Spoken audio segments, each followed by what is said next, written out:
बिस्मिल्लाहिर्रहमानिर्रहीम। कुल हुवल्लाहु अहद अल्लाहुस समद लम यलिद वलम यूलद वलम यकुल लहू कुफुवन अहद। सदक़ल्लाहुल अज़ीम। डेमो लेक्चर नंबर 3 आज हमारा लास्ट डेमो सेशन होगा। इसके बाद इंशाल्लाह लाइव सेशन की डिटेल्स आपके साथ शेयर की जाएंगी। आज हम बात करेंगे करिकुलम के ऊपर। करिकुलम क्या होता है, करिकुलम डेवलपमेंट प्रोसेस क्या होता है, करिकुलम की टाइप्स कौन कौन सी होती हैं, करिकुलम के डिज़ाइन कौन कौन से होते हैं।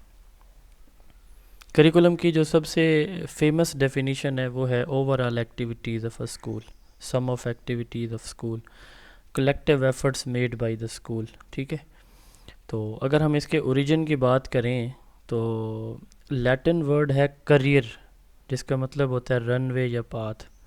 करिकुलम एक लैटिन वर्ड करियर से लिया गया है, जिसका मतलब क्या होता है रनवे या पाथ। ऑक्सफोर्ड डिक्शनरी कहती है कि करिकुलम जो है वो कैरियर रेस कोर्स है, कोर्स ऑफ स्टडी। ठीक है, कैरियर रेस कोर्स का मतलब क्या होता है, कोर्स ऑफ स्टडी। तो करियर लैटिन वर्ड, रनवे या पाथ, कोर्स ऑफ स्टडी, इसका मतलब होता है ऑक्सफोर्ड डिक्शनरी के अकॉर्डिंग। अब curriculum, textbook, content, subject matter, syllabus, इन सारी चीज़ों के दरमियान हम अक्सर कंफ्यूज रहते हैं।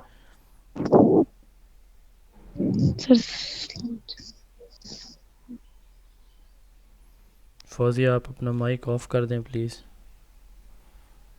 अच्छा, तो हम अक्सर कंफ्यूज रहते हैं कि ये शायद करिकुलम से मुराद किताबें हैं, करिकुलम से मुराद या सिलेबस या हमारा जो होता है कंटेंट, सब्जेक्ट मैटर। ठीक है, तो ये सारी चीज़ें कोर्स ये सिमिलर हैं, हम शायद यही समझ रहे होते हैं। तो इसको समझने के लिए मैं थोड़ा सा आपको एक्सप्लेनेशन में ये पहले बताना चाह रहा हूँ कि सिलेबस और कोर्स क्या होता है और करिकुलम किसको कहते हैं। आपके पास एक सब्जेक्ट है, सपोज़ कर लेते हैं इंग्लिश है, तो इंग्लिश में आपकी बुक में पहले, दूसरे या तीसरे पेज में से किसी पेज के ऊपर एक लिस्ट बनी होती है, list of the topics, content list, table of the content, इस नाम से, इस टाइटल से। उसमें उस किताब के अंदर जितने भी टॉपिक शामिल होते हैं ना, वो इन लिस्टेड होती हैं, इस तरह लिस्ट बनाई जा गई होती है, या आपको स्क्रीन पे नज़र आ रही होगी। तो इस तरह एक लिस्ट जो है वो बनाई गई होती है और आगे पेज नंबर मेंशन होते हैं। बेसिकली वो जो लिस्ट ऑफ द टॉपिक है ना, किसी भी किताब के अंदर, किसी भी सब्जेक्ट के अंदर लिस्ट ऑफ द टॉपिक, उसको हम क्या कहते हैं, सिलेबस कहते हैं। आउटलाइन या list of the topics of the subject is known as syllabus. यानी मेन जो टॉपिक की हेडिंग है ना, उसको हम सिलेबस कहते हैं। सिलेबस से मुराद है कि ये एरियाज़ इस सब्जेक्ट के अंदर कवर कराए जाएंगे, ये उसका सिलेबस कहलाता है।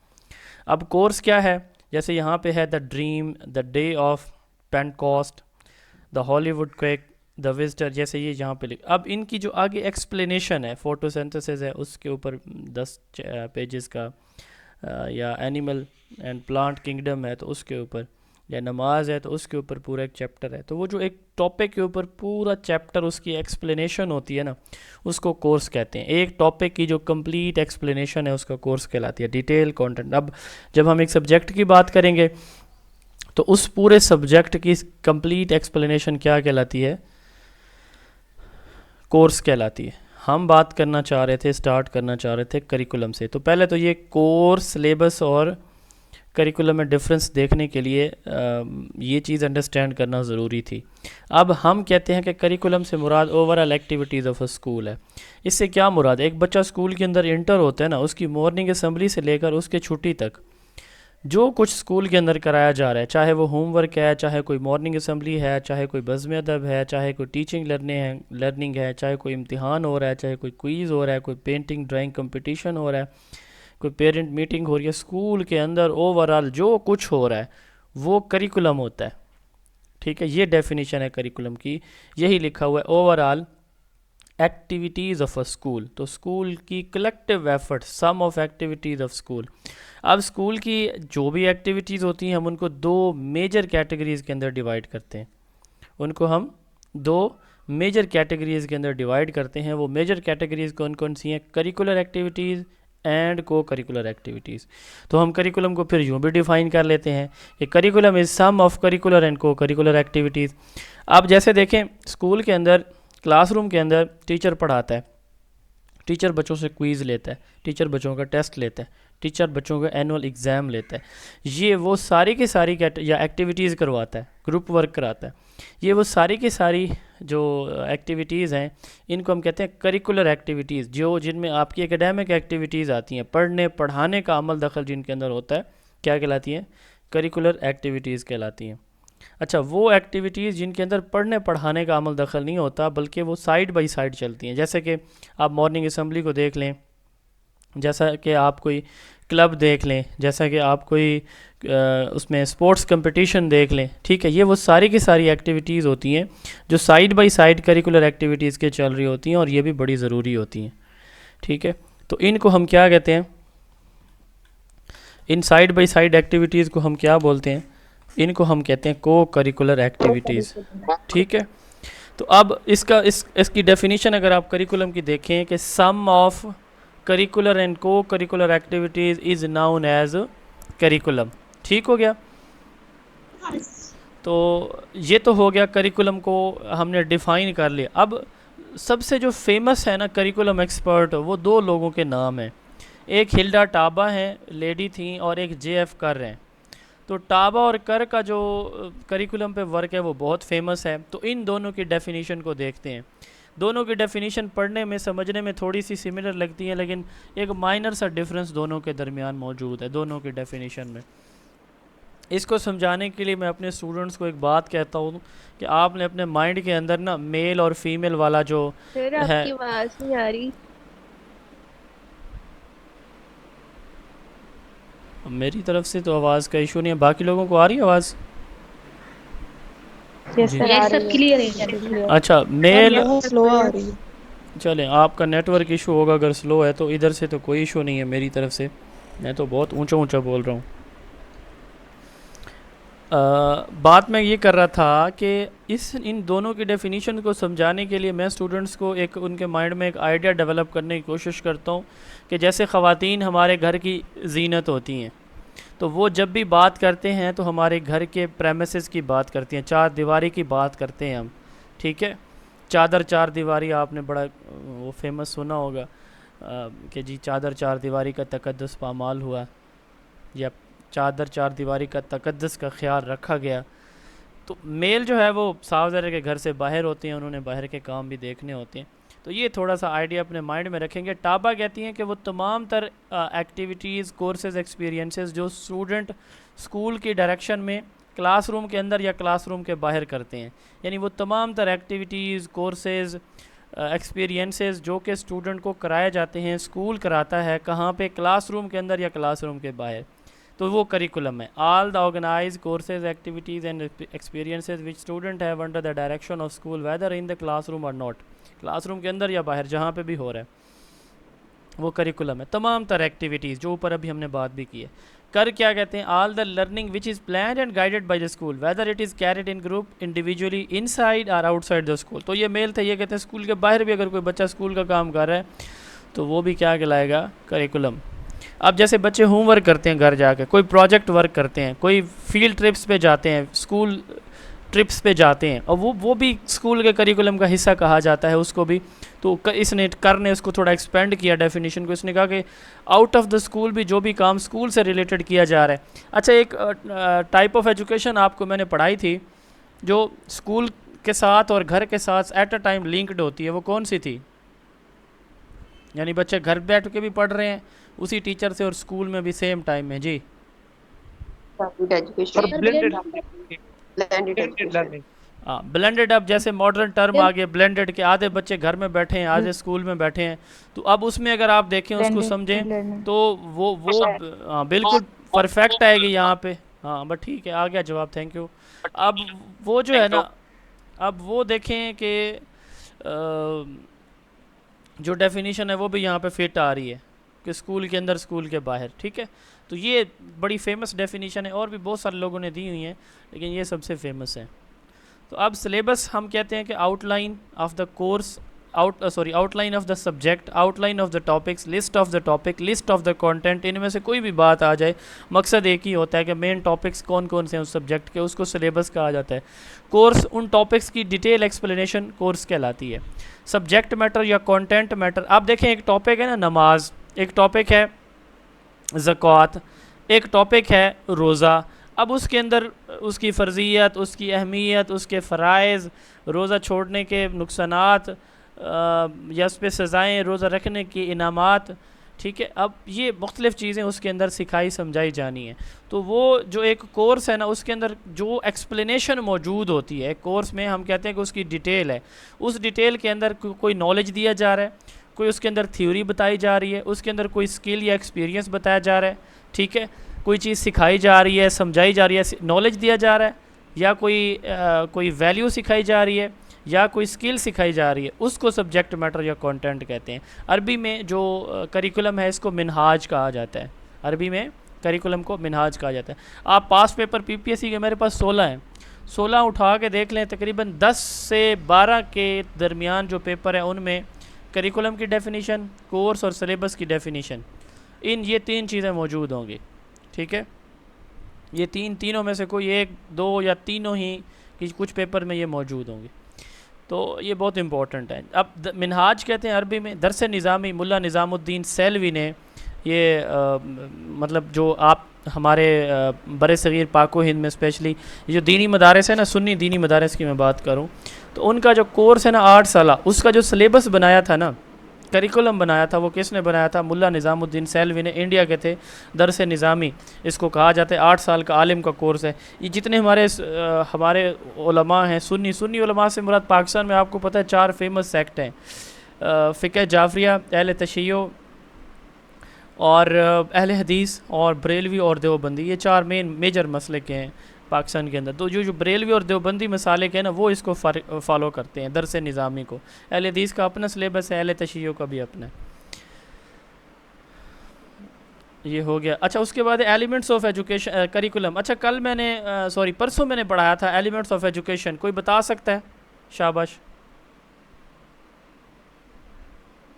सर ऑब्जेक्टिव था, कंटेंट था, पेडागोजी था,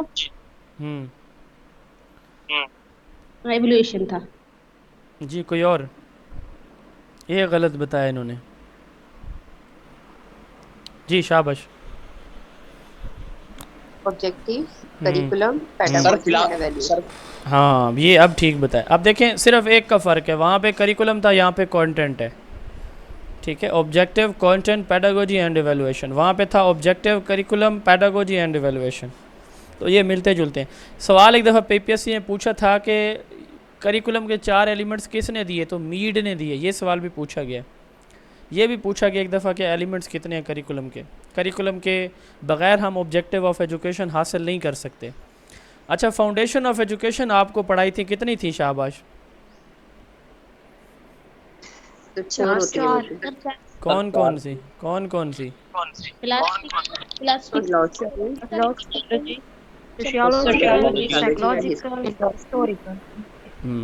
ठीक है, वेरी गुड। अच्छा, मेरी आवाज़ डबल तो नहीं हो रही? No sir. Okay, mic off कर दिया करें काइंडली, बात करके बार बार मुझे कहना पड़ता है। फाउंडेशन किसको कहते हैं? किसी चीज़ की बुनियाद को। छत बनानी है तो बुनियादें दीवारें हैं उसकी। दीवार बनानी है तो उसके नीचे जो हम 3-4 फुट ज़मीन के अंदर उसकी गहराई रखते हैं, वो उसकी फाउंडेशन कहलाती है। तो हर एक चीज़ की बुनियादें होती हैं जिनके ऊपर वो बिल्डिंग खड़ी होती है। बेसिकली करिकुलम के अंदर भी वो फाउंडेशंस हैं जिनके ऊपर करिकुलम स्टैंड कर रहा होता है। फ़िलासफ़ी, इससे हम लेते हैं आइडियाज़। साइकोलॉजी, इसमें हम बच्चे की नेचर को देखते हैं। सोशियोलॉजी में सोशल नीड्स देखते हैं। हिस्ट्री के अंदर हम जो है हिस्टोरिकल जो हमारे इम्पैक्ट्स होते हैं हिस्ट्री के, हिस्टोरिकल जो इवेंट्स होते हैं उनके, वो क्या है हमारे करिकुलम के ऊपर, हमारी नेशन के ऊपर वगैरह वगैरह। तो 4 फाउंडेशंस होती हैं। एक बड़ा इंपॉर्टेंट टॉपिक हम स्टार्ट करने जा रहे हैं, वो है करिकुलम डिज़ाइन। हमने जी घर का नक्शा बनवाना है, डिज़ाइन बनाना है, ठीक है। तो यानी हमने कमरों का तरतीब कैसे बनाएं, किचन कहाँ पे हो, लाउंज कहाँ पे हो, लान कहाँ पे हो, सीढ़ियाँ कहाँ पे रखवाएंगे और वगैरह वगैरह वगैरह, ठीक है। अब होता क्या है, वही कमरे होते हैं, वही वाशरूम है, वही किचन है, वही लाउंज है, वही लान है। हर घर के अंदर उसकी तरतीब मुख्तलिफ होती है। क्यों? क्योंकि उसका डिज़ाइनर डिफरेंट होता है। यही करिकुलम के अंदर है। मुख्तलिफ़ लोगों ने मुख्तलिफ़ डिज़ाइन दिए। किसी ने कहा एक्टिविटी सेंटर्ड हो। बातें वही हैं कि ये टॉपिक है, ये बच्चों को पढ़ाना है, इतने टाइम में पढ़ाना है, ठीक है। तो अब वो कोई कहता है कि जी इसको इस तरह से पढ़ाएं, कोई कहता है इस तरह से पढ़ाएं, कोई कहता है इस तरह से पढ़ाएं, इस तरह उसको बुक के अंदर शामिल करें, इस तरह उसके एग्जाम्पल हो, इस तरह उसको पढ़ाया जाए, इस तरह उसका इम्तिहान लिया जाए। ठीक है, अब एक बात याद रखिएगा कि जिस तरह का करिकुलम बनाया जाता है उसी तरह की टीचिंग फिर रिक्वायर होती है और उसी तरह का उसके लिए एग्ज़ाम रिक्वायर होता है। ये थियरी और प्रैक्टिकल में साफ ज़रा फ़र्क होता है चीज़ों का। कुछ चीज़ें जो हमारी थ्योरेटिकल होती हैं वो प्रैक्टिकल नहीं होती हैं, हमारे यहाँ तो ख़ास तौर पर।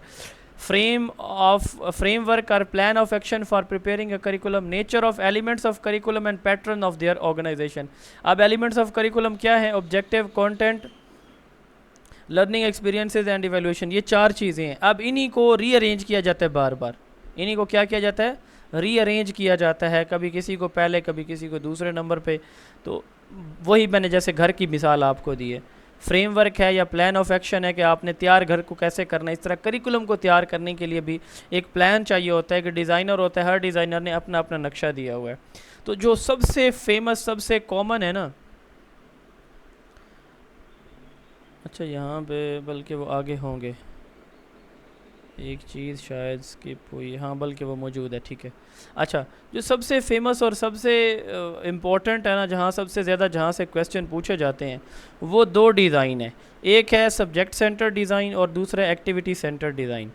हमारे ना बच्चे स्टूडेंट अक्सर ये परेशान होते हैं कि सवाल कई दफ़ा पेपर में आया ना, तो पूछा गया है कि किस मेथड के अंदर बच्चों की लर्निंग बाय डूइंग अचीव होती है।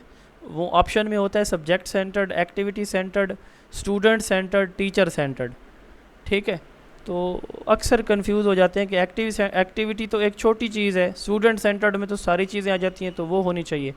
याद रखिएगा, कुछ चीज़ों को के लिए टेक्निकल टर्म यूज़ होती हैं जो किसी एक रिसर्चर ने, एक स्कॉलर ने, एक फ़िलासफ़र ने, एक एक्सपर्ट ने दी है, वो हमने उसी को टिक करना होता है जवाब के अंदर। जैसे मिसाल के तौर पर अभी ये मैंने आपसे सवाल पूछा है, तो अभी ये KPSC का पेपर हुआ है कुछ दिन पहले, उसमें भी ये सवाल पूछा गया कि जिसमें बच्चों के नीड्स इंटरेस्ट को फोकस किया जाता है।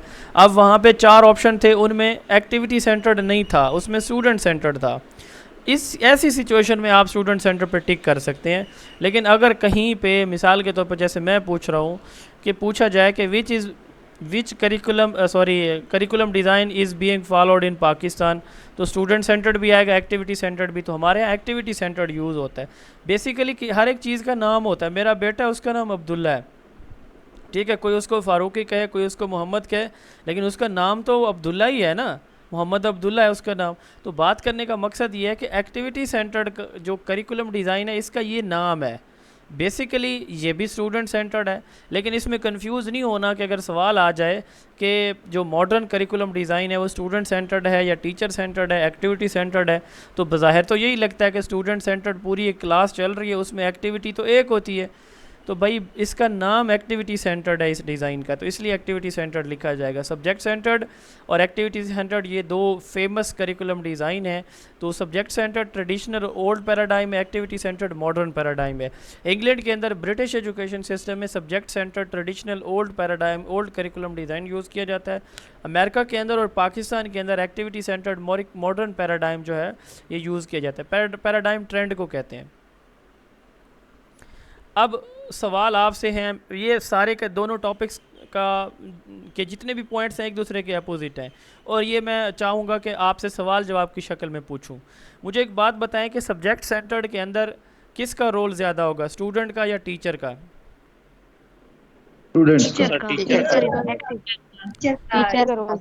सब्जेक्ट सेंटर्ड के अंदर टीचर का रोल ज़्यादा होगा। एक पॉइंट क्लियर हो गया।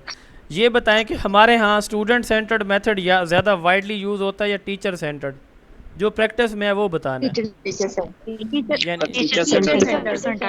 इन दोनों में से फिर कौन सा होगा, एक्टिविटी सेंटर्ड या सब्जेक्ट सेंटर्ड? जी, सब्जेक्ट सेंटर्ड। 2 पॉइंट क्लियर हो गए। अच्छा, इसके अंदर बताएं कि स्टूडेंट एक्टिव होगा या पैसिव होगा सब्जेक्ट सेंटर्ड के अंदर? जी, अच्छा, रोट लर्निंग या रटा लगाना किस मेथड का ड्रॉबैक होगा, सब्जेक्ट सेंटर्ड या एक्टिविटी सेंटर्ड? अच्छा, किस मेथड के अंदर स्टूडेंट की नीड इंटरेस्ट को इग्नोर किया जा रहा होगा? किस मेथड मैंने नहीं पूछा मैडम, मैं सवाल समझा करें। आप देखें ना, हम पूछ रहे हैं करिकुलम डिज़ाइन और आप लेक्चर मेथड पे पहुंच गए। दो बातें हैं आपके सामने, सब्जेक्ट सेंटर्ड और एक्टिविटी सेंटर्ड, इनमें से जवाब देना है। माइक ऑफ कर दिया मैंने। अच्छा एक हाँ, अच्छा आगे सुने। मैं टीचर हूँ, मैंने 6ठी क्लास को साइंस पढ़ानी है। एक्टिविटी सेंटर जो करिकुलम डिज़ाइन है ना, उसका मतलब ये होता है कि आपने पहले से प्लानिंग करके नहीं जानी, क्योंकि वो तो स्टूडेंट की नीड के अकॉर्डिंग चलना है। बच्चे कहते हैं हमने ये पढ़ना है और इस मेथड से पढ़ना है, आप प्लानिंग करके जाएं, बच्चे कहें कि हमने ऐसे नहीं ऐसे पढ़ना है, तो फिर आपकी प्लानिंग का कोई फ़ायदा नहीं होगा। तो अब सवाल यहाँ पे ये है कि कौन सा मेथड है जहाँ पे प्री प्लानिंग चाहिए होगी और कौन सा मेथड है जहाँ पे प्री प्लानिंग नहीं चाहिए, आपको एक्सीडेंटल प्लानिंग करनी होगी, मौके पे प्लानिंग करनी होगी, जिसको कंटीजेंसी प्लानिंग हम कहते हैं। जी शाबाश। सब्जेक्ट सेंटर्ड में सर प्री प्लानिंग के लिए सब्जेक्ट और अनप्लान्ड के लिए एक्टिविटी एक्टिविटी सेंटर में प्री प्लानिंग नहीं होती, प्लानिंग नहीं की जाती, स्टूडेंट के मुताबिक पढ़ाया ठीक जाता है, है। यस, सब्जेक्ट सेंटर्ड के अंदर प्लानिंग आपको करनी पड़ती है, आपने उसी से पढ़ाना है। अच्छा एक और बात है, इन दोनों में से किस मेथड में हम ज़्यादा कंटेंट थोड़े टाइम में पढ़ा सकते हैं और किस में ज़्यादा टाइम में थोड़ा सवाल और किस मेथड में हम ज़्यादा टाइम में हमारा थोड़ा कंटेंट पढ़ाया जा सकेगा? एक्टिविटी चलें ठीक है, बड़े बस ठीक है, शाबाश, वेरी गुड। ठीक है जी, आप मुझे सुने, आप किसी ने नहीं बोलना।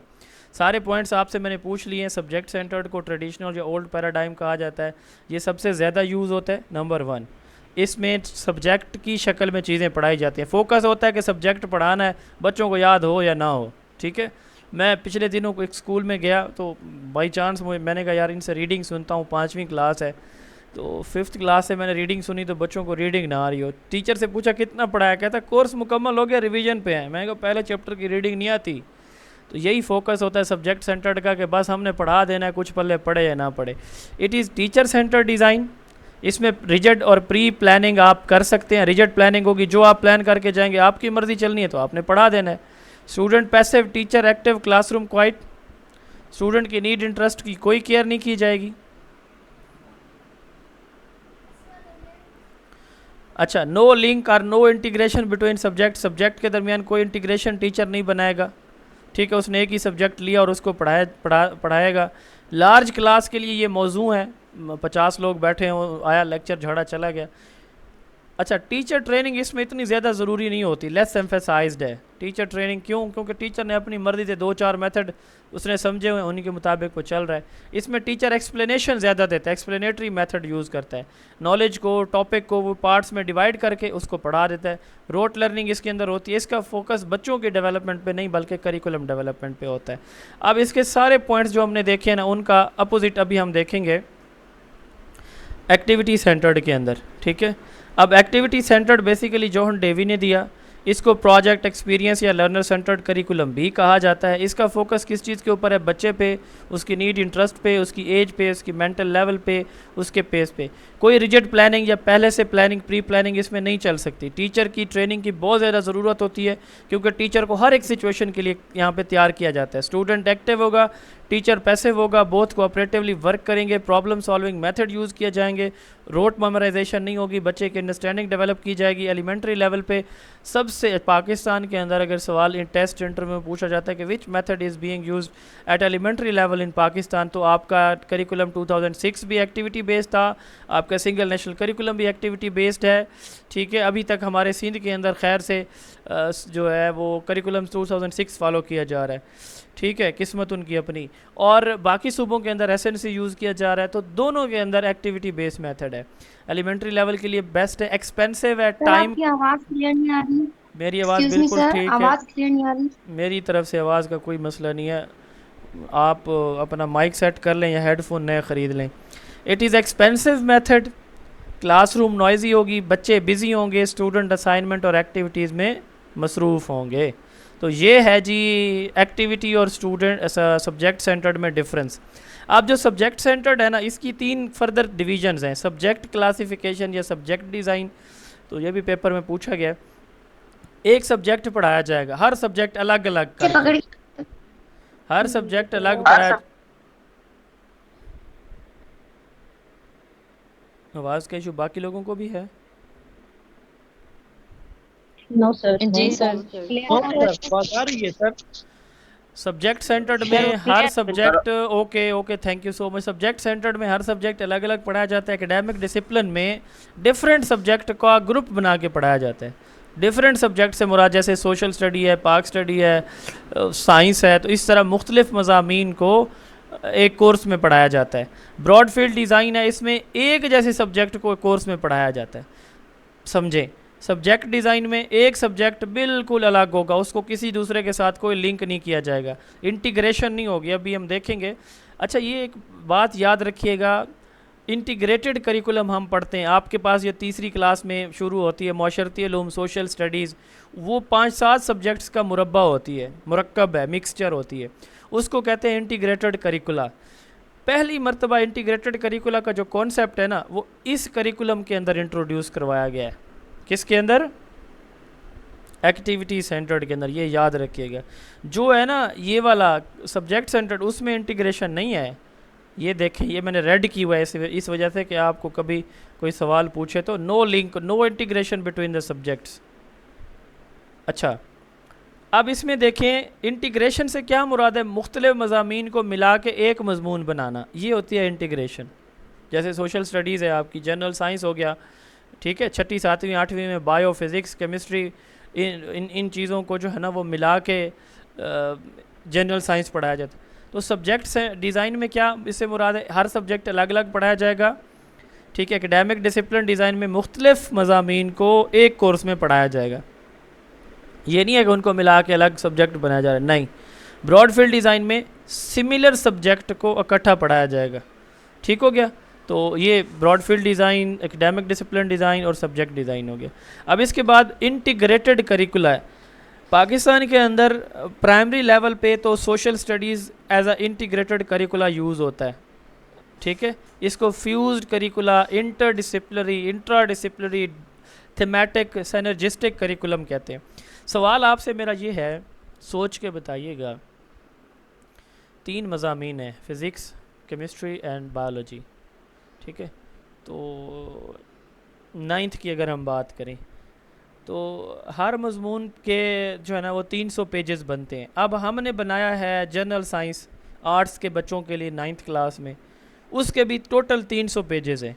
तो सवाल ये है कि वो जो 300 पेजेस, 900 पेजेस को हमने 300 पेजेस के अंदर मतलब ये है कि शॉर्ट किया हुआ है, तो उसके अंदर चीज़ें ब्रीफ होंगी, टू द पॉइंट होंगी, शॉर्ट होंगी या इन डिटेल होंगी? टू द पॉइंट, बेस्ड होंगे, कंसाइज करके। जो चीज़ ना टू द पॉइंट हो ना, उसको कहते हैं सिनर्जिस्टिक। क्या कहते हैं? यानी आप समझ लें कि क्रक्स किसी चीज़ का, उसको सिनर्जिस्टिक कहते हैं। एक टर्म है थीमेटिक। थीमेटिक से मुराद ये है कि एक सब्जेक्ट को दूसरे सब्जेक्ट के साथ लिंक करके पढ़ाना। ये लर्निंग की एक टाइप है, याद रखिएगा, कभी ना कभी ये सवाल आएगा। जो मॉडर्न चीज़ें ना, अल्हम्दुलिल्लाह मैं ये जो एजुकेशन पे मैंने 2022 से काम शुरू किया था ना, तो मैंने एक चीज़ पे फोकस किया था कि अपने स्टूडेंट को लेटेस्ट इन्फॉर्मेशन और इंटीग्रेटेड इन्फॉर्मेशन मैंने देनी है। मैंने मुख्तलिफ बुक्स को इकट्ठा किया, अपनी किताब उसमें शामिल किया, और तीसरा साल है, 6 एडिशन आ चुके हैं अल्हम्दुलिल्लाह। 7वें 8वें और 9वें पे काम चल रहा है मेरा।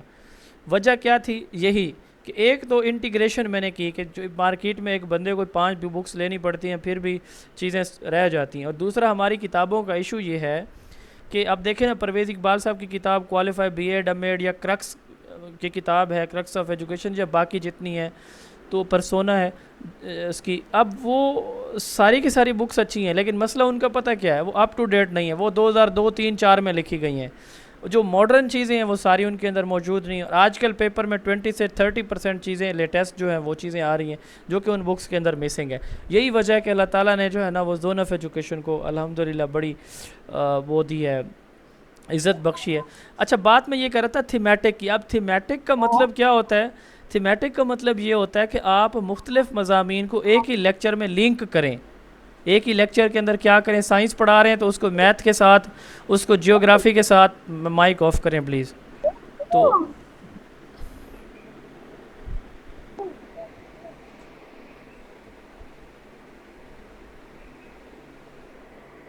जो भी हैं बहरहाल खुशकिस्मत हैं।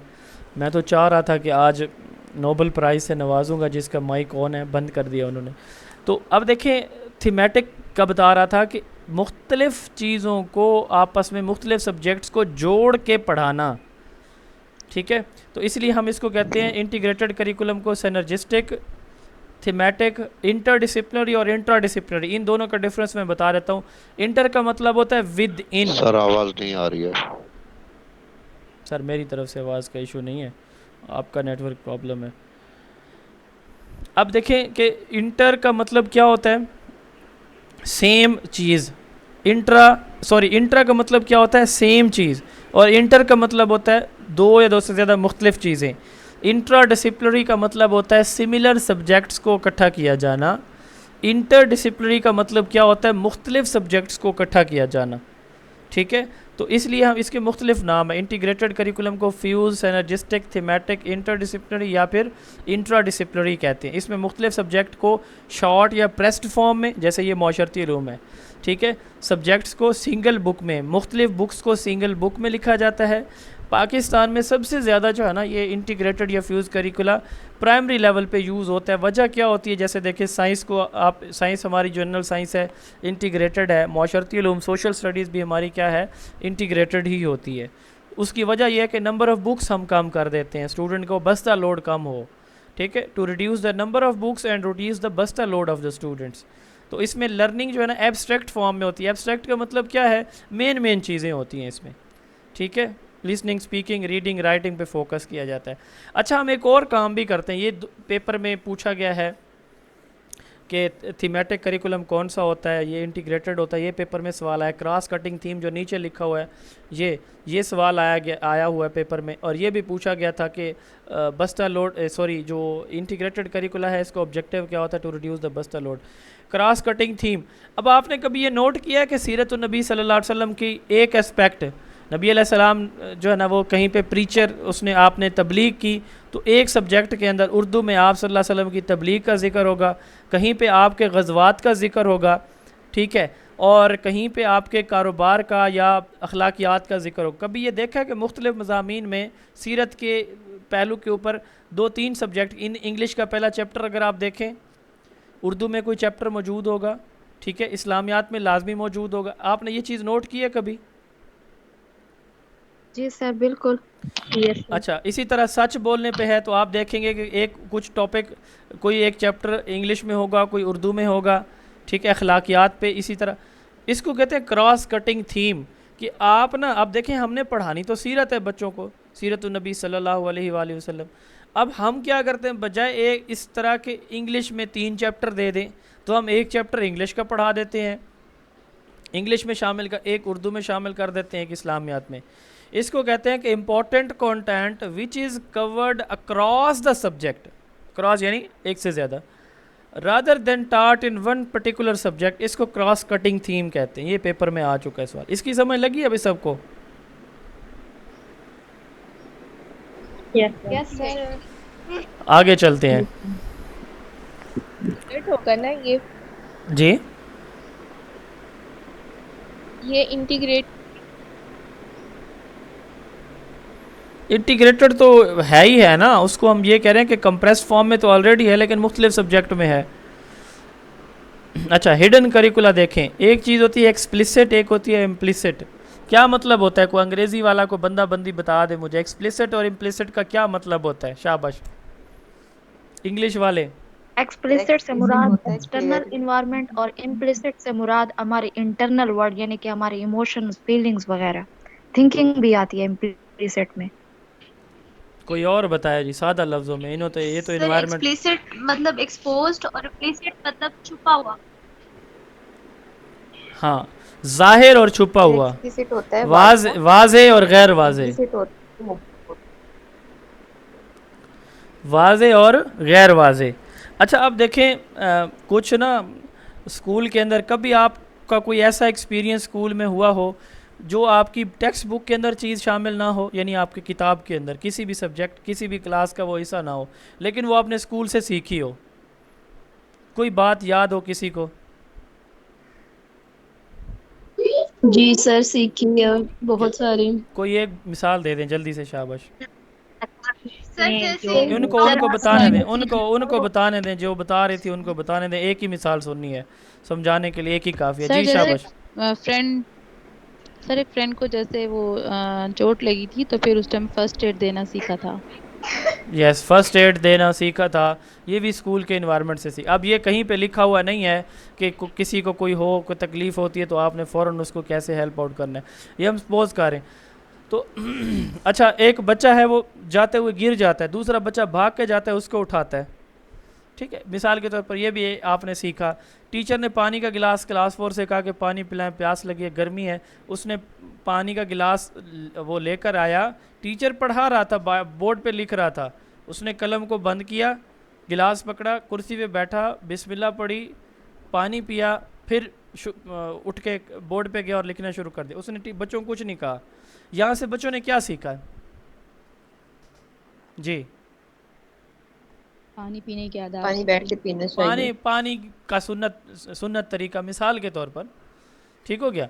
अब इसी तरह की बहुत सारी चीज़ें ऐसी हैं जो जैसे हम घर वालों से सीखते हैं, स्कूल से भी सीखते हैं, तो वो चीज़ें जो अनरिटन होती हैं, एक्सपेक्टेशंस होती हैं, लोग एक्सपेक्ट करते हैं कि ये अच्छा काम करे, वो जो हम स्कूल से सीख कर आते हैं उसको हिडन करिकुलम कहते हैं। Unwritten social rule, expectation of behaviour that we all seem to know but we never taught. हम पढ़ाते बताते नहीं हैं, बच्चे देख के ही सीखते हैं। बाइबर ने ये डिफ़ाइन किया था इसको। ये थिंकिंग प्रोसेस से है, अनरिटन होते हैं, अनऑफिशियल होते हैं, ऑफन अनइंटेंडेड होता है। सम टाइम टीचर ये भी सोच के नहीं पानी वो पी रहा होता कि मेरे बच्चे इसको फॉलो करें, वो तो वैसे जनरली उसकी रूटीन ऐसी है, तो ताकि बच्चे उसको देख के फिर क्या करते हैं, फॉलो करते हैं। फिलिप डब्ल्यू जैक्सन ने इसको सबसे पहले ये टर्म इंट्रोड्यूस करवाई थी लाइफ इन द क्लासरूम 1968 में। फिज़िकल, ये सवाल पेपर में पूछा गया, physical environment of the school, ये किस चीज़, फिज़िकल इन्वायरमेंट से मुराद ये स्कूल का माहौल है, ठीक है। तो वहाँ से उस माहौल से कोई बच्चे सीखते हैं, टीचर्स को देख के, क्लास 4 को देख के, दूसरे बच्चों को देख के कोई चीज़ सीखते हैं, तो वो हिडन करिकुलम की एग्जांपल है, ठीक है। उसके बाद है कोर करिकुलम। आपने सर जी सर जी जी सर हमारा 2024 एफपीएससी में क्वेश्चन आया था कि वो कौन सा करिकुलम होता है जो अनरिटन होता है, जिसे कभी पढ़ाया ना गया हो, अनरिटन नहीं सॉरी, जिसको पढ़ाया ना गया हो, कौन तो सा वो होगा? हिडन करिकुलम होगा या नल नल करिकुलम होगा? नल। अभी क्योंकि ये जो नल हिडन नल नल करिकुलम है वो भी कभी नहीं नल नल मैं होगा। बताता ओके हूँ, सर, ओके। अभी बताता हूँ, इसके बाद नल ही आएगा ये शायद, हाँ ये नल है। अच्छा, कोर की करिकुलम की बात करते हैं पहले। कोर करिकुलम क्या है? कोर करिकुलम सिंपली समटाइम इसको कोर भी कहते हैं। आपने कभी नोट किया कि पहली जमात से लेकर आप 10वीं जमात तक इंग्लिश, उर्दू, मैथ पढ़ते ही रहते हैं, चेंज ही नहीं होते, ये बाकी चीज़ें चेंज होती हैं थोड़ी बहुत, इसको कोर करिकुलम कहते हैं। इंग्लिश हमारी ऑफिशियल लैंग्वेज है, उर्दू हमारी नेशनल लैंग्वेज है, ठीक है। मैथ हमारी रोज़मर्रा ज़िंदगी में, चाहे कोई पढ़ा लिखा अनपढ़ है, कोई बिजनेसमैन है, कोई जॉब वाला है, उसकी कैलकुलेशंस उसको ज़रूरी हैं उसकी लाइफ के लिए। हम जनरल साइंस पढ़ाते हैं, इसलिए पढ़ाते हैं कि बच्चा बेसिक चीज़ें पढ़ जाए अपने बारे, अपनी सेहत के बारे, अपने माहौल के बारे, चीज़ों के बारे में जो उसके इर्द गिर्द मौजूद, इसको कहते हैं कोर करिकुलम।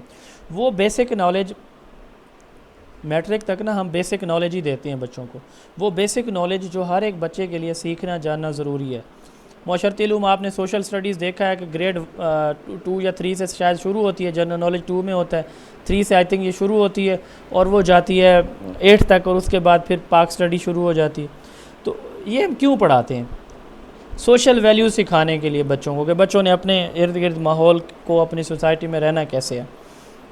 तो इससे मुराद वो तमाम वैल्यूज़ हैं, या इसको जनरल एजुकेशन भी कहते हैं, जो बच्चे के लिए, उसकी सोशल लाइफ के लिए, उसकी पर्सनल लाइफ के लिए, उसकी घरेलू लाइफ के लिए जो चीज़ें उसको ज़रूरत पड़ती है ना, वो हम सिखाते हैं, जो बच्चों के लिए बहुत एसेंशियल होता है, ठीक है। इसके बच्चों की कॉग्निटिव, सोशल और फिज़िकल डेवलपमेंट ज़रूरी होती है, ये फ्लेक्सिबल होता है। साफ ज़रा सोसाइटी की नीड्स चेंज होती हैं तो ये भी कोर भी चेंज होता है। हमारे यहाँ जो कंपलसरी सब्जेक्ट हैं, जैसे इंग्लिश है, जैसे मैथ है, जैसे हमारे यहाँ सोशल स्टडीज़ है, ये सारे थ्रू आउट द करिकुलम चलते हैं। कुछ हमारे कोर करिकुलम ऐसे हैं, जैसे लैंग्वेज है, ये चेंज हो जाता है, किसी मुल्क में कोई लैंग्वेज, इकोनॉमिक्स कहीं पे पढ़ाई जाती है, कहीं पे एग्रीकल्चर पढ़ाई जाती है, तो ये चेंज हो जाते हैं। तो कोर करिकुलम से मुराद ये है कि वो चीज़ें जो रिपीटेडली हर क्लास के अंदर पढ़ाई जाती हैं, क्योंकि उनकी वजह से बच्चे की जो डेली लाइफ है या डेवलपमेंट है वो फिर क्या होती है, इन्फ्लुएंस होती है।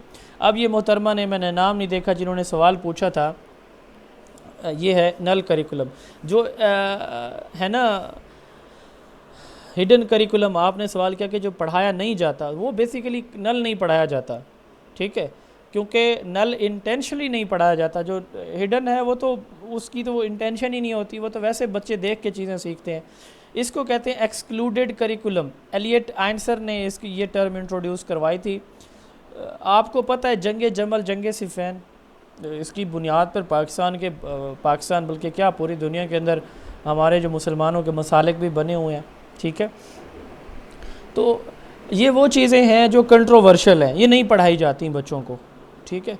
इसलिए नहीं पढ़ाई जाती क्योंकि इससे सोशल जो आप कह सकते हैं एक्सट्रीमिज़म डेवलप होता है। वो कोई भी ऐसी चीज़, चाहे वो कास्ट से रिलेटेड है, किसी की क्रीड से रिलेटेड है, किसी के रिलीजन से रिलेटेड है, किसी की पॉलिटिकल पार्टी से रिलेटेड है, किसी की जियोग्राफिकल डिस्प्यूट से रिलेटेड है, जानबूझ के नहीं पढ़ाई जाती वो चीज़ें, number 1। Number 2, paper point of view से या वैसे उस्ताद को लगता है कि ये चीज़ इतनी इम्पोर्टेंट अब नहीं है, तो वो उसको क्या करता है, इंटेंशनली स्किप कर देता है, अनइम्पोर्टेंट समझ के, ठीक है। तो इसको कहते हैं नल करिकुलम। वो चीज़ जो जानबूझ के नहीं पढ़ाई जाती, टीचर नहीं पढ़ाता, इग्नोर करता है डेलिबरेटली, जानबूझ के, ठीक है। या फिर ये है कि सम टाइम वो बिल्कुल उसके बारे में मुख्तसर बता देता है, बहुत शॉर्टकट, इन डिटेल नहीं जाता। इसको हम कहते हैं क्या चीज़, नल करिकुलम। इसको क्या बोलते हैं, नल करिकुलम। उसके बाद है स्पाइरल करिकुलम। अच्छा, हमने ना बच्चों को पढ़ानी है एडिशन, जमा पढ़ानी है, ठीक है, और बच्चा है अभी उसको काउंटिंग आती है, काउंटिंग भी नहीं आती, तो कहाँ से शुरू करेंगे? ग्रेड 1 में उसको एडिशन पढ़ाएंगे, 2 में पढ़ाएंगे, 3 में पढ़ाएंगे, कहाँ पे जाके पढ़ाएंगे? सर पहले तो 1 2 सिखाएंगे, उसके बाद उसको काउंट करेंगे, फिर एडिशन की तरफ जाएंगे। पहले 1 नंबर को ऐड करना, फिर 2 नंबर्स को ऐड करना, इस तरह सिखाएंगे। फिर नेक्स्ट लेवल कोई मुझे ना, आप में से कोई अपने आप को जो समझता हो कि मुझे बिल्कुल परफेक्ट इसका आंसर आता है, वो स्टेप वाइज बताए, शाबाश, कि कहाँ से शुरू करेंगे, जल्दी से, शाबाश। टाइम शॉर्ट है हमारे पास बड़ा, हमारे यहाँ 5-15 सोसाइटी से उसको एग्जांपल देंगे। सर सोसाइटी के एग्जांपल को छोड़ें, ओ भाईजान मेरी बात सुने, सोसाइटी, बच्चे को अभी 1 2 नहीं आती, आप उसको सोसाइटी के एग्जांपल क्या दोगे? आसपास में सर अच्छा मुझे सुने पर पहले काउंटिंग सिखाएंगे, काउंटिंग, ये बता, इनको बताने दें, काउंटिंग सिखाएंगे, आगे ये जो बता रही हैं, शाबाश, आगे कंप्लीट होने के बाद 1 डिजिट नंबर्स को ऐड करना सिखाएंगे। Yes, very good. बाद हम नेक्स्ट स्टेप पे 2 डिजिट नंबर्स को ऐड करना सिखाएंगे। Excellent, excellent. 3 नंबर, इस तरह सब्ट्रैक्शन का, और आहिस्ता आहिस्ता फिर मल्टीप्लिकेशन। मैंने पूछा है आपसे सब्ट्रैक्शन और मल्टीप्लिकेशन का, जो पूछा है वो बताओ। एडिशन पे रहे ना आप, मेहरबानी करें, जो पूछा गया वो बताएं। इंटरव्यू में यही होता है, आप लोगों से पूछा कुछ जाता है, आप इधर उधर की एग्जांपल देते हैं, वो फिर कहते हैं अच्छा ठीक है, फिर इधर की एग्जांपल भी आपसे पूछ लें हम, इसलिए जो पूछा जाए उस पर रहा करें। नहीं बस उन्होंने बता दिया, ठीक बताया। अब ये देखें, अच्छा चले मिसबा, आपसे ये सवाल है, आप इस सवाल का जवाब दे देंगे। ये जो मोहतरमा बता रही थी, ये बता रही थी कि हम सबसे पहले उसको नंबर के आइडेंटिफिकेशन, ज़ारा जो बता रही थी कि नंबर आइडेंटिफिकेशन सिखाएंगे, 1 डिजिट एडिशन, 2 डिजिट हासिल के साथ, बगैर हासिल के, इस तरह सीक्वेंस। क्या ये सारी चीज़ें हम ग्रेड 1 में सिखाएंगे उसको? नहीं, बिल्कुल भी नहीं। मैं यहीं पर एडिशन करना चाह रही थी कि 1 क्लास जब वो काउंटिंग सीखता है। हाँ, बस आप जल्दी जल्दी ये बताएं कि किस क्लास में क्या सिखाएंगे, शाबाश, अपनी समझ के मुताबिक, जल्दी जल्दी। उसने फर्स्ट क्लास में उसे कोई ना कोई विजुअल एटम से दिखाएंगे कि इनको आपस में जमा करके बताओ ये कितने बनते हैं, जैसे कि ये एक आगे चलो, आगे चलो, आगे चलें। फिर दूसरी क्लास में उसे 2 डिजिट्स की सिखाएंगे, फिर तीसरी क्लास में जाके उसे 3 डिजिट्स सिखाएंगे, फिर 4 क्लास में बस भाई बस इसी को कहते हैं स्पाइरल करिकुलम। आप बच्चे को सबसे पहले जो भी टॉपिक आपने लेना है, एडिशन है ना, तो इजी से स्टार्ट करेंगे, काउंटिंग सिखाएंगे, ठीक है, फिर उसके बाद 1 डिजिट एडिशन अगली क्लास में सिखाएंगे, कम्प्लेक्स हो रहा है काम, पेचीदगी की तरफ जा रहे हैं, 2 डिजिट एडिशन, फिर 3 डिजिट एडिशन, हासिल के साथ जमा, फिर इशारिये की जमा, फिर ज़रब और तकसीम के अंदर जमा, फिर अलजबरा के अंदर जमा, ठीक है, बोर्ड मैथ्स तक आप जाएंगे 5वीं जमात तक। बात करने का मकसद ये है कि हम क्या कर रहे हैं, ये देखें यहाँ पे समझने के बहुत सिंपल चीज़ है और यहाँ पे बहुत कम्प्लेक्स होती जा रही है। तो जब हम मुख्तलिफ ग्रेड्स के अंदर एक ही कॉन्सेप्ट को रिपीटेडली पढ़ाएं और उसकी पेचीदगी या कम्प्लेक्सिटी को बढ़ाते जाएं, इसको कहते हैं spiral curriculum. A design in which key concepts are presented repeatedly throughout the curriculum but with the increasing level of complexity। इसी तरह एक सब्जेक्ट के अंदर अगर हमने टॉपिक पढ़ाना है, आप कोई भी देखें ना, कोई भी सब्जेक्ट है, साइंस का देख लें, तो उसमें भी यही काम होगा। एक सब्जेक्ट की भी जब हम बात करेंगे ना, तो उस सब्जेक्ट के अंदर सबसे पहले बहुत सिंपल चीज़ें, इंट्रोडक्शन, बेसिक, फिर और उसकी इन डेप्थ और इन डेप्थ और इन डेप्थ, वो उसको बिल्कुल आखिरी बारीकी तक हम लेके जाएंगे। ये भी स्पाइरल करिकुलम होता है, ठीक है, जहाँ पे शुरू में आसान चीज़ें और बाद में मुश्किल की तरफ ले जाते। जेरोम ब्रूनर का कोई और काम भी मैंने आपको परसों के लेक्चर में समझाया, बताया था, कोई बता सकता है? बल्कि नहीं बताया मैंने आपको, चलें आप लोगों को नहीं बताया मैंने। ये डिस्कवरी लर्निंग थ्योरी जो है इस बंदे ने दी थी, जेरोम ब्रूनर ने। अच्छा, ये करिकुलम मॉडल्स हैं जी कुछ, मेरे ख्याल में ये मॉडल्स हम आज स्किप कर रहे हैं। हम पढ़ रहे हैं पाकिस्तान के अंदर जो करिकुलम बनाने का तरीक़ाकार है ना, ये क्या होता है, ये हम आज पढ़ लेते हैं, ठीक है। ये मॉडल्स आपने फिर ख़ुद पढ़ लेने हैं, टाइम चूँकि हमारा हो गया डिस्कशन पे, पहले ज़्यादा टाइम लग गया। स्टेज बेस या फ्लो चार्ट मॉडल, सॉरी ये नहीं पढ़ना। करिकुलम डेवलपमेंट, पाकिस्तान के अंदर करिकुलम कैसे बनाया जाता है? करिकुलम डेवलपमेंट में 3 स्टेप्स इन्वॉल्व होते हैं, डिज़ाइन करना, इम्प्लीमेंट करना और इवेलुएट करना। The process of designing, implementing and evaluation of the curriculum is known as curriculum development। तो ये डेफिनेशन भी पेपर में पूछी जा चुकी है। पाकिस्तान में करिकुलम डेवलपमेंट में ये मुख्तलिफ स्टेप्स फॉलो किए जाते हैं। सिलेक्शन ऑफ द ऑब्जेक्टिव्स, हमारी जो नेशनल एजुकेशनल पॉलिसी है उसकी बुनियाद पर हम हर सब्जेक्ट के ऑब्जेक्टिव रखते हैं। स्कीम ऑफ स्टडी बनाते हैं। स्कीम ऑफ स्टडी क्या होती है? मिसाल के तौर पर साइंस है 5वीं जमात के अंदर, तो साइंस में जो है या 5वीं क्लास में हम जो है कौन कौन से सब्जेक्ट पढ़ाएंगे, कितने सब्जेक्ट होंगे, 2 होंगे, 4 होंगे, 5 होंगे, 6ठी में कितने होंगे, 9वीं में कितने होंगे, ठीक है। एक सब्जेक्ट के लिए नंबर ऑफ़ पीरियड्स कितने होंगे, उस सब्जेक्ट अगर उसमें मार्क्स उसको टोटल उसमें वेटेज में कितने दिए जाएंगे। 800 नंबर हैं तो साइंस को उसमें 100 नंबर दिए जाएंगे, 70 दिए जाएंगे, 150 या 200 कितने दिए जाएंगे, ठीक है। अगर कोई ऐसा सब्जेक्ट है जिसमें थ्योरी और प्रैक्टिकल हैं तो थ्योरी और प्रैक्टिकल के नंबर अलग अलग कितने होंगे, ठीक हो गया। स्कूल टाइमिंग क्या होगी समर विंटर के अंदर, ये सारी की सारी हम स्कीम ऑफ स्टडी के अंदर रखते हैं चीज़ें। ऑब्जेक्टिव बनाए, फिर दूसरे नंबर पे स्कीम ऑफ स्टडी बनाई, फिर हम सिलेबस डिज़ाइन करते हैं। हर सब्जेक्ट के लिए आउटलाइन तैयार की जाती है।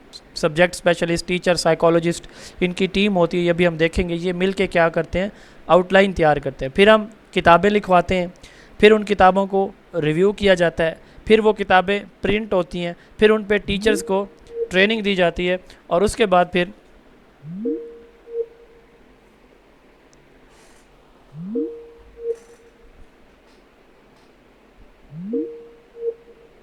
हम बात करते हैं, टॉपिक वाइंड अप करते हैं, फिर एंड पे क्वेश्चन होंगे तो ले लेते हैं। एक्सक्यूज मी सर, ये मैं जो बाद बीएड में है बाद में वो बताता हूँ, मतलब बाद में जिन्होंने बताता बीएड हूँ, नहीं किया बाद फिर में वो अप्लाई बताता नहीं हूँ, कर सकते? बाद में बताता हूँ, बाद में बताता हूँ। फ़िलहाल मुझे ये टॉपिक मुकम्मल करने दें।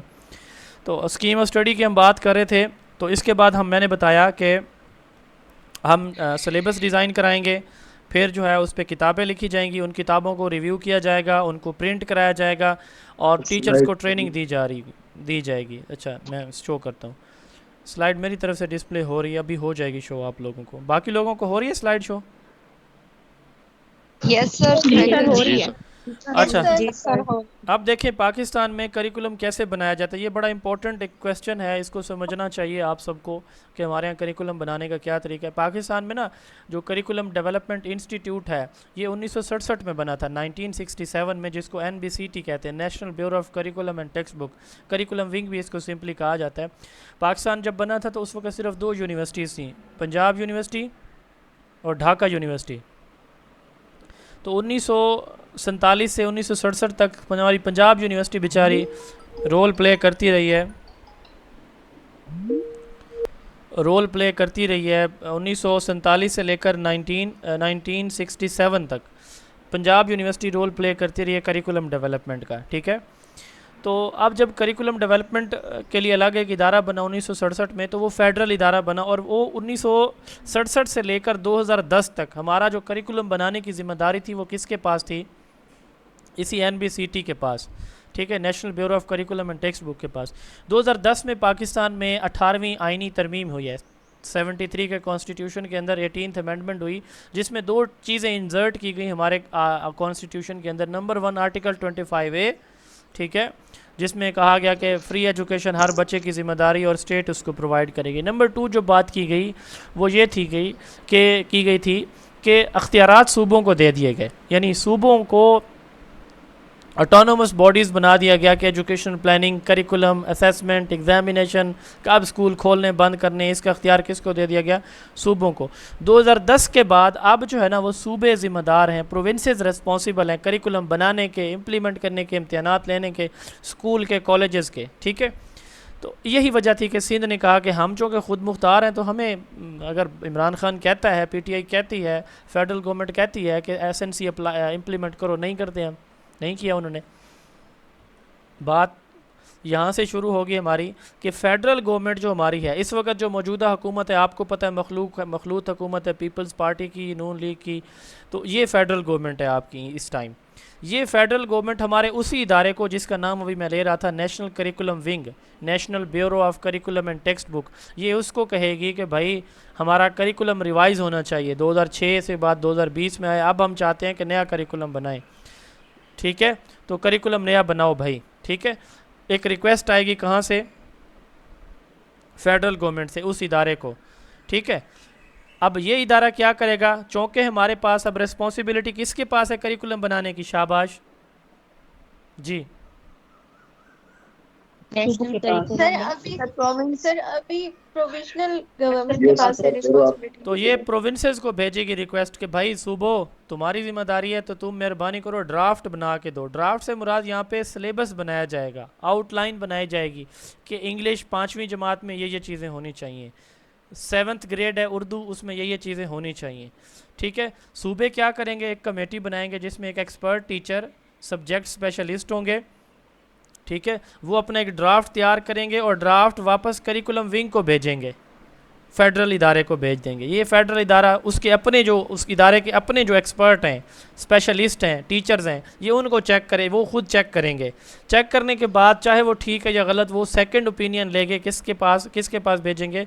वो एक कमेटी बनाएंगे, उसको कहेंगे national curriculum review committee, NCRC। NCRC में अब 5 से 6 इसके मेंबर होते हैं, 2 टीचर, 2 सब्जेक्ट एक्सपर्ट और 1 करिकुलम एक्सपर्ट या 2 करिकुलम एक्सपर्ट। वो उसको रिव्यू करते हैं, एवेलुएट करते हैं। अगर तो वो चीज़ें बिल्कुल अच्छी हों, एक्सेप्टेबल हों, तो ये NCRC वापस भेजेगी अपनी रिपोर्ट किसके पास? करिकुलम विंग के पास। करिकुलम विंग जो है ना उसको चेक करेगा, एनालाइज करेगा। एनालिसिस के बाद अगर वो देखेगा कि रिपोर्ट ओके आई है, तो फिर ये अगेन सूबों को कहेगा कि भाई आप इस पर टेक्स्ट बुक्स लिखवाओ। तो सूबे उसी आउटलाइन के ऊपर अपने एक्सपर्ट्स को दोबारा कॉल करके उनसे किताबें लिखवा लेते हैं, ठीक है। फिर ये किताबें रिव्यू प्रोविंशियल लेवल पे होती हैं, प्रोविंसेस फिर इसको रिव्यू कराते हैं। अच्छा, सपोज़ करें कि यहाँ से एक ड्राफ्ट बना, सेकंड पॉइंट पे आके वो एक्सेप्ट नहीं हुआ, तो ये फिर इधर नहीं आएगा, टेक्स्ट बुक्स की प्रिंटिंग के लिए नहीं आएगा। इन प्रोविंसेस को कहा जाएगा, उस प्रोविंस को कहा जाएगा कि मेहरबानी करें, इसमें यहाँ पे NCRC ने ऑब्जेक्शन लगाया, इसको बेहतर कर लें, तो वो उसको बेहतर करके दोबारा भेज देगा, ठीक है। तो ये तो ओवरऑल प्रोसेस होगा पाकिस्तान के अंदर के करिकुलम हमारा कैसे डिज़ाइन किया जाता है। ये है करिकुलम ग्रेड 1 से लेकर ग्रेड 12 तक। आजकल चूँकि EC भी आ चुका है, तो EC से लेकर 12वीं जमात तक करिकुलम डेवलपमेंट का प्रोसेस ये है जो मैंने आपको समझा दिया है, ठीक है। अब उससे ऊपर जो क्लासेस होती हैं, ये आगे उसकी डिटेल लिखी हुई है जो मैंने वर्बली बता दी, आपने इसको पढ़ लेना है, समझ आ जाएगी। किसी का कोई क्वेश्चन है तो मैं अभी सुन लेता। अब हमारे यहाँ जो bachelor, master, MPhil, PhD, post doc के लिए भी साफ ज़ाहिर है कि करिकुलर चाहिए होता है। वो कौन बनाता है? हायर एजुकेशन कमीशन बनाता है, HEC, ठीक है। National curriculum revision committee NCRC ये जो है वो बनाई जाती है। इसमें हम जब से पाकिस्तान बना है ना, तो उस वक़्त इंटर यूनिवर्सिटी बोर्ड बनाने की एक सिफारिश की गई थी, इंटर यूनिवर्सिटी बोर्ड IUB 1947 में। बात चली 1959 में आया कि जी यूजीसी बनाई जाए, यूनिवर्सिटी ग्रांट कमीशन, नहीं बना। 70 में कहा गया, नहीं बना। 1972 की पॉलिसी में यूनिवर्सिटी ग्रांट कमीशन बना था, यूनिवर्सिटी ग्रांट कमीशन। ये यूजीसी 2000 तक काम करता है। 2000 में एचईसी बना है ना, कि 2002 में? 2002 में सर। 2002 में। 2002 में एचईसी बनी है। अच्छा, 1972 से 2002 तक थी यूनिवर्सिटी ग्रांट कमीशन। मैंने बताया कि शुरू में पाकिस्तान के पास 2 यूनिवर्सिटीज़ थी, अब तकरीबन लगभग कोई 200 के करीब है। एचईसी की वेबसाइट पे फाइनल नंबर आप चेक कर सकते हैं कि कितनी जो है ना वो रजिस्टर्ड यूनिवर्सिटीज़ हैं हमारी एफिलिएटेड। तो यहाँ पे अजान हो रही है, सिर्फ 2 मिनट आप लोग वक्फा कर लें, फिर मैं आता हूँ।